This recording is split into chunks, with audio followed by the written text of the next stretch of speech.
नमस्कार, आप सभी को हमारे YouTube channel Sharma sir India में स्वागत है। आज हम इंग्लिश के कुछ क्वेश्चन आपके सामने पेश करने जा रहे हैं, ठीक है। तो इसलिए देरी न करते हुए आप वीडियो की ओर रुख करते हैं। चलिए, आज का पहला सवाल है 1 नंबर पर, a story poem etcetera where author is unknown. मतलब एक कहानी या एक कविता जो आप लोग किताब में पढ़ते हैं, कभी कभी कहानी पढ़ते हैं, कभी कभी कविता पढ़ते हैं, उपन्यास पढ़ते हैं, क्या क्या पढ़ते हैं पुस्तक पर। अगर वहां पर नीचे क्या लिखा हुआ होता है, कोई जिसने वो कविता लिखा है या जिसने वो कहानी लिखा है, उस लेखक का नाम या कवि का नाम वहां पर दिया गया होता है, तो आपको पता चलता है कि फलाने ने या ढिस्काने ने ये कविता लिखी है या ये कहानी लिखी है। लेकिन कोई कोई ऐसा भी होता है जहां पर नीचे कविता का हो या कहानी का ही हो, वहां नीचे आपका नाम लिखा नहीं होता है, तो आपको पता नहीं चलता है कि वो कविता या कहानी किसने लिखी है। तो उस तरह का आए तो आप उसको क्या बोलेंगे? ऑटोबायोग्राफी, केयरलेस, एनोनिमस या इरिपेरेबल, क्या बोलेंगे उसको आप? ए स्टोरी और poem etcetera where author is unknown, वहां पर ऑथर लेखक आपको पता नहीं है, अननोन है, तो उसे क्या बोलेंगे? ऑटोबायोग्राफी, केयरलेस, एनोनिमस या इरिपेरेबल। तो उसका सही जवाब क्या होगा? एनोनिमस बोलेंगे, ठीक है। 2 number, a medicine that kills germs is called, एक दवा जो जर्म्स को मारता है, जर्म्स यानी बीजाणु या कीटाणु, उसको मारने वाला दवा को क्या बोलते हैं? एंटीसेप्टिक बोलते हैं, जर्मिसाइड बोलते हैं, जर्मिनेशन बोलते हैं या एनेस्थेसिया बोलते हैं। तो क्या बोलते हैं? जो बीजाणु या कीटाणु को मारने वाले को क्या बोलते हैं? आपका बी वाला ऑप्शन जर्मिसाइड बोलते हैं, ठीक है, उसको हम जर्मिसाइड बोलते हैं। तो तीसरा सवाल, a medicine that prevents decomposition is, एक दवा जो क्या करते हैं, किसको रोकते हैं? डिकम्पोजिशन यानी सड़ने से रोकते हैं। सड़ने से जो दवा रोकते हैं उस दवा को क्या बोलते हैं? एंटीसेप्टिक, जर्मिनेशन, जर्मिसाइड या एंटीटोड, क्या बोलते हैं? जो दवा आपका सड़ने से रोकते हैं उसको क्या बोलते हैं? एंटीसेप्टिक बोलते हैं, यानी कि ए वाला ऑप्शन आपका सही जवाब होगा, ठीक है। आज का चौथा सवाल है, ए person who does not believe in the institution of marriage. इनका 4 ऑप्शन है, ओमनीपोटेंट,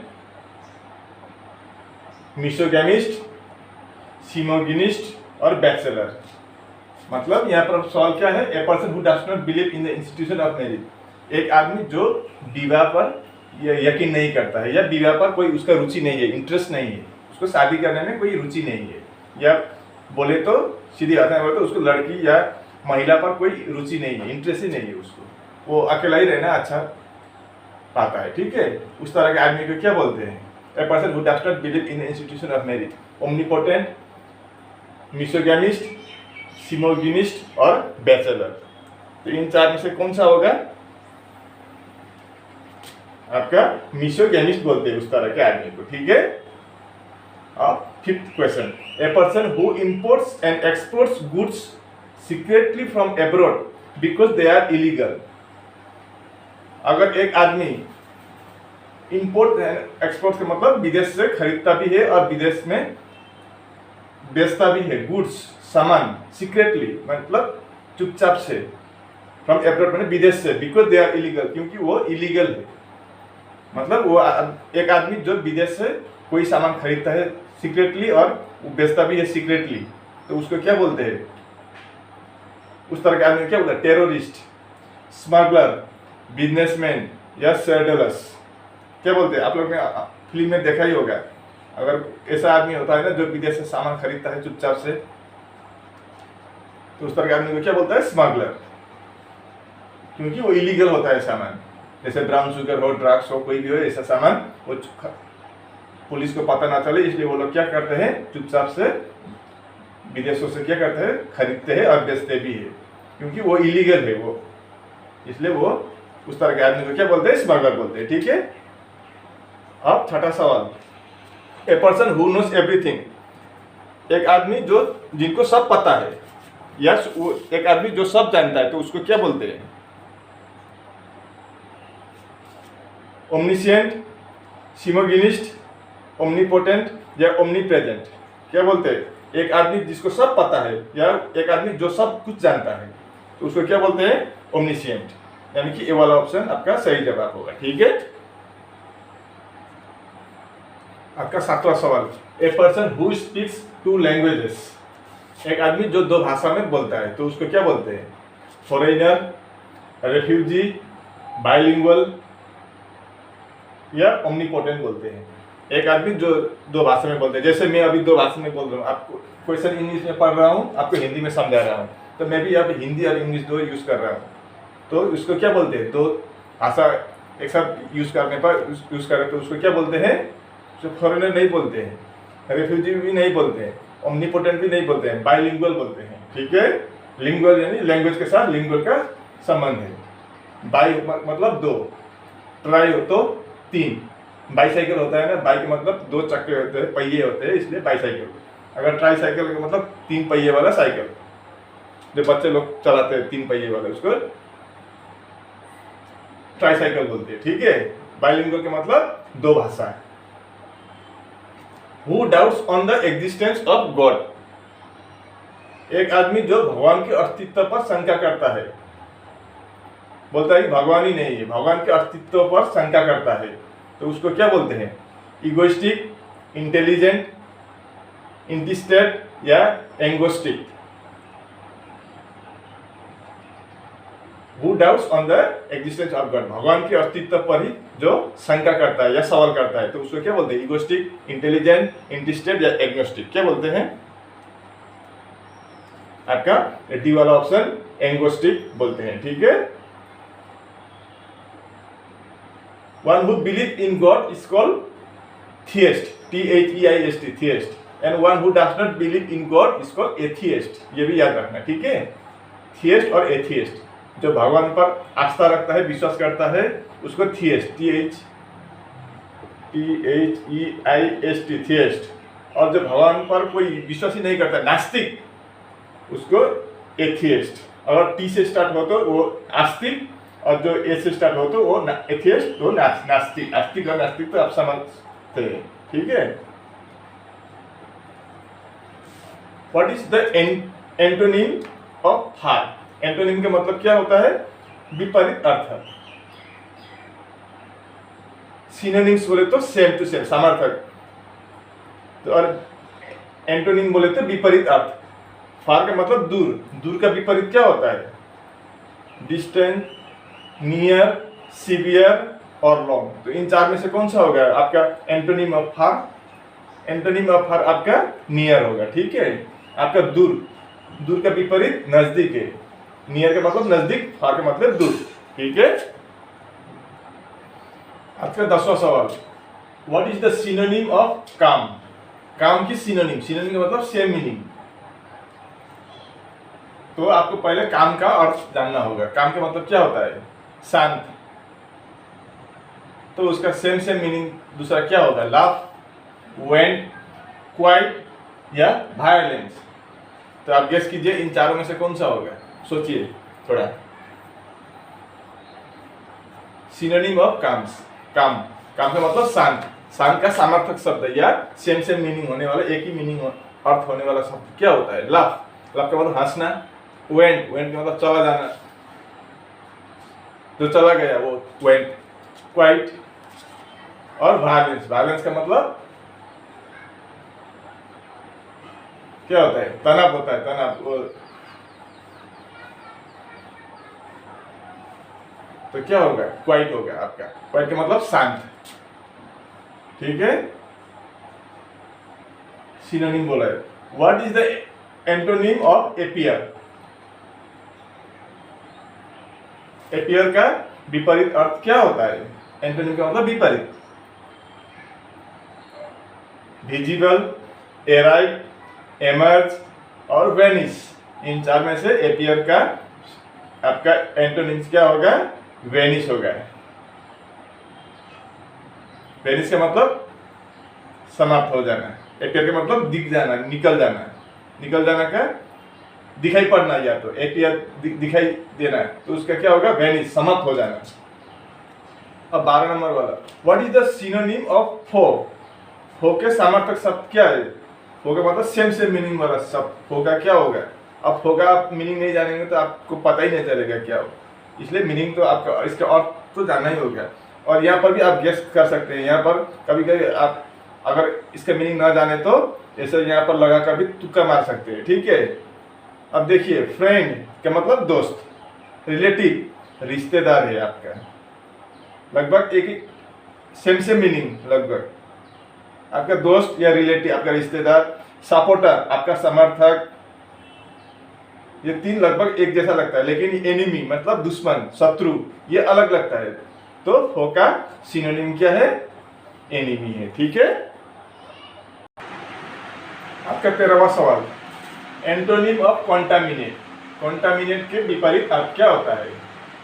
तो विपरीत शब्द कॉन्टामिनेट। अब कॉन्टामिनेट का मीनिंग आप जानना चाहिए। कॉन्टामिनेट का मतलब क्या होता है? गंदा करना, ठीक है। गंदा करना का विपरीत आप क्या होता है? पोल्यूट, इन्फेक्ट, प्यूरिफाई या इन्फेंट। इन चार में से क्या होगा? कॉन्टामिनेट का एंटोनिम, गंदा करने का एंटोनिम क्या होगा? प्यूरिफाई। सी वाला ऑप्शन आपका सही जवाब होगा, ठीक है। अब सिनोनिम ऑफ कॉन्फाइन। कॉन्फाइन के सिनोनिम सेम मीनिंग वाला समर्थक शब्द क्या होगा? कॉन्फाइन का मतलब क्या होता है? सीमित होना, सीमित करना या सीमित होना को कॉन्फाइन बोलते हैं। तो क्या होगा? एक्सेस, टू मच, स्कार्सिटी या लिमिट। क्या होगा आपका कॉन्फाइन का सिनोनिम? कॉन्फाइन का मतलब सीमित होना, तो लिमिट, ठीक है। डी वाला ऑप्शन सही जवाब होगा। अब 15वां सवाल, the life history of a man written by himself is. एक आदमी के लाइफ हिस्ट्री खुद अगर लिखे तो उसको क्या बोलते हैं? अपने जीवन की हिस्ट्री अगर वो खुद लिखे तो क्या बोलते हैं उसको? एंडोग्राफी, बायोग्राफी, ऑटोबायोग्राफी या बिब्लियोग्राफी, क्या बोलते हैं? अपने जीवन काल पर हुए आधारित घटना को अगर कोई आदमी खुद लिखे तो उसको क्या बोलते हैं? एंडोग्राफी, बायोग्राफी, ऑटोबायोग्राफी या बिब्लियोग्राफी। क्या होगा सही जवाब? सी वाला ऑप्शन ऑटोबायोग्राफी बोलते हैं, ठीक है। अच्छा 16वां सवाल, one who plays not for money but for pleasure. एक जो पैसे के लिए नहीं, उसे खुशी के लिए खेलता है, तो उसको क्या बोलते हैं? एक वो जो पैसे के लिए नहीं या कमाने के लिए नहीं, बल्कि वो अपने खुशी के लिए जब जो खेलता है उसको क्या बोलता है? एमेच्योर, मैच्योर, इमेच्योर या प्लेयर, क्या बोलते हैं उसको? जो पैसे के लिए नहीं बल्कि खुशी के लिए खेलते हैं उसको एमेच्योर, मैच्योर, इमेच्योर या प्लेयर क्या बोलते हैं? एमेच्योर बोलते हैं। एमेच्योर का मतलब जो पैसे के लिए नहीं बल्कि अपने खुशी के लिए, आनंद के लिए खेलते हैं, ठीक है। अब 17वां, one who goes and live in a foreign country. एक जो अपने देश से जाकर विदेश में जो रह रहा है तो उसको क्या बोलते हैं? अपने देश में न रहकर वो किसी भी काम से हो या पढ़ाई के लिए हो, दूसरे ऐसे कोई भी काम के सिलसिले में हो या परमानेंट बाहर चला गया हो, तो परमानेंट, ज़्यादातर परमानेंट पढ़ाई वगैरह के लिए क्या होता है? वीसा लेते हैं, 3 साल 4 साल का वीसा लेते हैं। लेकिन मान लीजिए हमारे इंडिया का आदमी कोई अमेरिका में शिफ्ट हो गया है, तो क्या होगा उसका? इंडिया से उसके नागरिक अगर अमेरिका में वो चला गया तो वहाँ पर उसका दिल करे कि वहाँ मैं अमेरिका में ही रह लूँगा, तो उसको क्या करना होगा? वहाँ पर उसको सिटीजनशिप के लिए अप्लाई करना होगा। तो क्या होगा? अगर वहाँ का सिटीजन मिला तो उसको इंडिया का सिटीजन छोड़ना होगा, ठीक है। एक आदमी को 2 देश का नागरिक कभी नहीं बन सकता एक आदमी, तो वहाँ का नागरिक बनेगा, तो उसको क्या बोलते हैं? गोंगीटाल, इमिग्रेंट, माइग्रेंट या रेफ्यूजी बोलते हैं। One who goes and lives in a foreign country, एक जो जाके विदेश में बसा हुआ हो तो उसको क्या बोलते हैं? इमिग्रेंट बोलते हैं, ठीक है। The study of earth is called, पृथ्वी की पढ़ाई को क्या बोलते हैं? The study of earth is called zoology, geology, orthology या जियोग्राफी, क्या बोलते हैं? The study of earth is called geology, GEOLOGY, geology. Zoology नहीं, geology.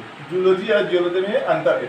Geology study of earth study of animal is called zoology. Zoo मतलब चिड़ियाघर। यहाँ पर जू में कौन रहता है? एनिमल रहता है, इसलिए आपको समझने में आसान होगा। जू का मतलब animal, study of animal is called zoology. ठीक है। आपका 19वां सवाल, one who looks bright side of things. मतलब कोई भी चीज का हमेशा दो पहलू होता है, एक अच्छा और एक बुरा।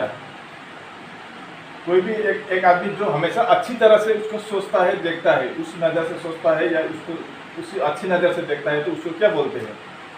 ऑप्टिमिस्ट, ऑप्टिमिस्टिक, ऑप्टिकल या optimism. One who looks bright side of things, उज्जवल साइड मतलब ब्राइट मतलब उज्जवल। कोई भी चीज़ को वो अच्छे तरह से उसको सोचता है, तो उसको क्या बोलते हैं? ऑप्टिमिस्ट, ऑप्टिमिस्टिक, ऑप्टिकल या ऑप्टिमिज्म। आपका ऑप्टिमिस्ट वो हमेशा अच्छी तरह से सोचता है कोई भी चीज़ को, या पॉजिटिव ढंग से सोचता है, तो उसको ऑप्टिमिस्ट बोलते हैं। ठीक है। अब ठीक उसका विपरीत देखिए, one who looks dark side of things. कोई भी चीज़ को वो नकारात्मक ढंग से सोचता है, उसको अगर अच्छा चीज़ हो तो भी उसको वो क्या नेगेटिव ढंग से सोचता है, विपरीत ढंग से सोचता है, तो उसको क्या बोलते हैं? इलिटरेट, ओपेटिज्म, पेसिमिस्ट या ऑप्टिमिज्म। क्या बोलते हैं? जो नकारात्मक सोच से कोई अगर चीज़ को देखे तो उसको क्या बोलते हैं? नकारात्मक ढंग से देखे या सोच से देखे तो उसको क्या बोलते हैं? पेसिमिस्ट बोलते हैं। ठीक है, पेसिमिस्ट।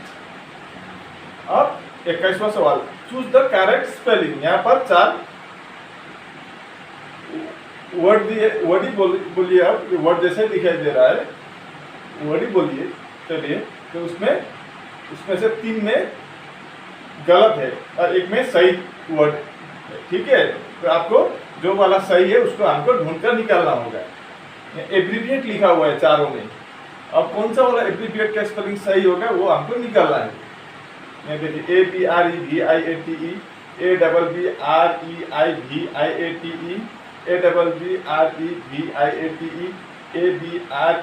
ABBREVIATE, अगर ऐसा दे तो हम लोग कभी कभी कंफ्यूज हो जाते हैं, थोड़ा स्पेलिंग में कंफ्यूज हो जाते हैं। ठीक है, लेकिन यहाँ पर हमको अगर स्पेलिंग याद हो तो हम झट से निकाल सकते हैं। तो कौन सा होगा आपका एब्रीविएट का सही स्पेलिंग? ये सी वाला, ABBREVIATE। ठीक है। आज का 22वां सवाल, चूज द करेक्ट स्पेलिंग। यहाँ पर हमको करेक्ट सही स्पेलिंग हमको चुनना होगा। एकम्पनी लिखा हुआ है चारों में, लेकिन एकम्पनी लिखा तो है लेकिन का स्पेलिंग मिस्टेक है, सिर्फ एक का स्पेलिंग सही है। तो हमको कौन सा वाला सही है और कौन सा वाला सही है वो पहचानना है। यहाँ चारों में से 3 मिस्टेक ही है, यानी 3 गलत है स्पेलिंग एकम्पनी का। ठीक है, तो हमको पहचानना होगा कौन सा वाला सही है। एकम्पनी का स्पेलिंग क्या होता है? ACCOMPANY, है कि नहीं? तो कौन सा वाला सही होगा? एकम्पनी। ये भी ऐसे पढ़ने में तो प्रोनाउंसिएशन में तो ये भी एकम्पनी होता है, ये एकुम्पानी होता है, ये एकुम्पानी, ये एकम्पनी, ये एकम्पनी। तो आपका सही जवाब क्या होगा? बी वाला ऑप्शन, ACCOMPANY, एकम्पनी। ठीक है। अब 23वां सवाल, चूज द करेक्ट स्पेलिंग। ये भी करेक्ट स्पेलिंग हमको चुनना होगा। एम्बेसडर लिखा हुआ है चारों में, लेकिन स्पेलिंग गलत है, सिर्फ एक में सही है, बाकी तीनों में स्पेलिंग गलत है। ठीक है, तो हमको पहचानना होगा कौन सा वाला सही है। ऐसे देखने में तो सब एक जैसे लगता है, प्रोनाउंसिएशन भी एम्बेसडर ही होगा, लेकिन स्पेलिंग यहाँ तीनों में गलत है, सिर्फ एक में सही है। तो हमको पहचान एम्बेसडर का स्पेलिंग क्या होता है? AMBASSADOR, यानी कि आपका सी वाला ऑप्शन सही जवाब होगा। ठीक है, आप ये याद रखिए। अब 24वां question, choose the correct spelling. एग्रीसर का स्पेलिंग हमको पहचानना होगा, एग्रीसर। ठीक है, तो यहाँ पर 4 दिया हुआ है, चारों में 3 गलत है, 1 सही है। तो कौन सा वाला सही होगा वो हमको पहचानना होगा। ठीक है, एग्रीसर स्पेलिंग, ये भी एग्रीसर, एग्रीसर, एग्रीसर, एग्रीसर, ये प्रोनाउंसिएशन, लेकिन स्पेलिंग गलत है, 3 में 1 में सही है। एग्रीसर का स्पेलिंग सही स्पेलिंग क्या होगा? AGGRESSOR, यानी कि 24 का ए वाला ऑप्शन आपका सही जवाब होगा। ठीक है, हाँ 25वां सवाल, चूज द करेक्ट स्पेलिंग। यहाँ पर भी हमको करेक्ट स्पेलिंग चूज करने के लिए बोला है। तो यहाँ पर क्या दे, एक्विटेंस, हर में एक्विटेंसी, इस पर पढ़ने पर एक्विटेंसी होगा, लेकिन चारों में से यहाँ पर भी तीनों में 3 गलत है, 1 सही है। तो सही स्पेलिंग क्या होगा एक्विटेंस का, ACQUAINTANCE होगा एक्विटेंस, ठीक है। तो यहाँ पर कहाँ है आपका डी वाला ऑप्शन सही है, ठीक है। डी वाला ऑप्शन का स्पेलिंग ठीक है, बाकी तीनों का स्पेलिंग गलत है, ठीक है। अच्छा 26वां सवाल, 26th question, what is the plural form of child. Child के बहुवचन क्या होता है वो पूछा है। प्लूरल का मतलब बहुवचन, सिंगुलर और प्लूरल होता है ना, एक वचन बहुवचन। तो चाइल्ड का प्लूरल क्या होता है, चाइल्ड्स होता है। ज्यादातर इंग्लिश में क्या होता है, प्लूरल में पीछे क्या एस जुड़ते हैं, तो क्या होगा, चाइल्ड्स होगा, चिल्ड्रेन्स होगा, चिल्ड्रेन होगा या चाइल्डलेस होगा। तो क्या होगा आपका प्लूरल फॉर्म ऑफ चाइल्ड, ये आसान है, वो चिल्ड्रेन होगा, ठीक है। अगर चाइल्ड बोले तो एक है, एक बच्चा, चिल्ड्रेन है तो एक से ज्यादा बच्चे को हम चिल्ड्रेन बोलते हैं, चिल्ड्रेन्स नहीं बोलते या चाइल्ड्स भी नहीं बोलते हैं, ठीक है। ये याद रखिए, children. What is the plural form of cactus. Cactus के प्लूरल फॉर्म क्या होता है, बहुवचन क्या होता है कैक्टस का, केक्टी, केक्टसेस, केक्टस या केक्टस ही होगा। यहाँ देखिए केक्टी, ये अलग नया वर्ड दिखाया हमें, ठीक है। केक्टी यहाँ क्या है, कैक्टसेस, एस के पीछे ES जुड़ गया, यहाँ पर कैक्टस के पीछे एस। कभी कभी इंग्लिश में क्या होता है, प्लूरल फॉर्म में एस पीछे जुड़ जाता है, इसलिए कैक्टस के पीछे एस जुड़ गया है। यहाँ पर कैक्टस का कैक्टस ही होगा बोला है, तो क्या होगा सही जवाब या सही ऑप्शन क्या होगा इन 4 में से। कैक्टस का प्लूरल फॉर्म क्या होगा, केक्टी होगा, ठीक है, CACTI। अब 28वां, a place where dead bodies are kept for identification. एक जगह जहां पर डेड बॉडी को रखा जाता है, क्यों, आइडेंटिफिकेशन के लिए। कभी कभी रास्ते में आदमी का एक्सीडेंट हो जाता है, मौत हो जाता है, तो क्या करता है पुलिस लोग उठा के उसको कहीं जाके जमा कर देते हैं, ठीक है, पोस्टमार्टम के बाद। जहाँ पर कभी कभी गार्जियन नहीं मिलते हैं, तो क्या रखते हैं, एक जगह ऐसी जगह रखते हैं जहाँ पर बाद में गार्जियन लोग, डेड बॉडी का कोई गार्जियन हो तो वो या आत्मीय हो तो वहाँ पर जाके अपने रिश्तेदार का कोई भी आदमी जो मारा हुआ है उसका चिन्हांकीकरण कर सकते हैं, पहचान सकते हैं, ठीक है। उस जगह को क्या बोलते हैं, जहाँ पर डेड बॉडीज को रखा हुआ होता है आइडेंटिफिकेशन के लिए। क्लिनिक बोलते हैं, एसिलम बोलते हैं, डिस्पेंसरी बोलते हैं या मॉर्ग बोलते हैं। जहाँ पर डेड बॉडीज को रखा हुआ होता है उस जगह को क्या बोलते हैं, मॉर्ग बोलते हैं, ठीक है। याद रखिए मॉर्ग। आज के आखिरी 2 सवाल, ये 29वां सवाल, an institution for the care of people who are mentally ill। मतलब क्या है, एक जगह ऐसी जगह जहां पर मेंटली इल, दिमागी, जिसका दिमागी हालत कमजोर है उसको वहां पर उपचार किया जाता है। सीधी भाषा में बोले तो पागल लोग को जहां पर उपचार करता है उसको क्या बोलता है, जहां पर पागल लोगों का उपचार करते हैं उस जगह को क्या बोलते हैं, न्यूरोक्रेसी, ऑर्फेनेज, एसेलम या डिस्पेंसरी। मतलब पागल खाने को क्या बोलते हैं, जहां पर पागल का उपचार करते हैं उसको पागल खाने बोलते हैं, ठीक है। उस पागल खाने को इंग्लिश में क्या बोलते हैं, न्यूरोक्रेसी, ऑर्फेनेज, एसाइलम या डिस्पेंसरी। आपका सही जवाब क्या होगा, एसाइलम बोलते हैं, ठीक है, पागल खाने को। वहां पर मेंटली इल पीपल यानी कि दिमागी हालत जिसका कमजोर है उसका उपचार किया जाता है एसाइलम पर, ठीक है। अब 30वां सवाल लास्ट, ए पब्लिक रूम और building where gambling games are played. एक पब्लिक के लिए रूम या बिल्डिंग, एक कमरे या पूरा घर जहां पर जुआ खेला जाता है तो उसको क्या बोलते हैं, प्लैटिनम, ऑडिटोरियम, बार या कैसीनो। क्या बोलते हैं, जहां पर जुआ खेलते हैं। आपको फिल्म में अक्सर दिखाई देते हैं, बड़े बड़े लोग वहां पर जुआ खेलते हैं तो उसको क्या बोलते हैं, बार, प्लेटिनियम, ऑडिटोरियम या कैसीनो। क्या बोलते हैं, आपका सही जवाब क्या होगा, जहां पर जुआ खेले जाते हैं उसको कैसीनो बोलते हैं, ठीक है। बस आज का वीडियो यही समाप्त हुआ। अब आप बताइए कि आपको हमारा ये वीडियो कैसे लगा। आप अपना सुझाव जरूर कमेंट बॉक्स में रखना है। मैं ऐसे ही मुद्दे लेकर आपके सामने फिर हाजिर होंगे। तब तक के लिए मुझे विदा दीजिए। आपका दिन शुभ हो। नमस्कार।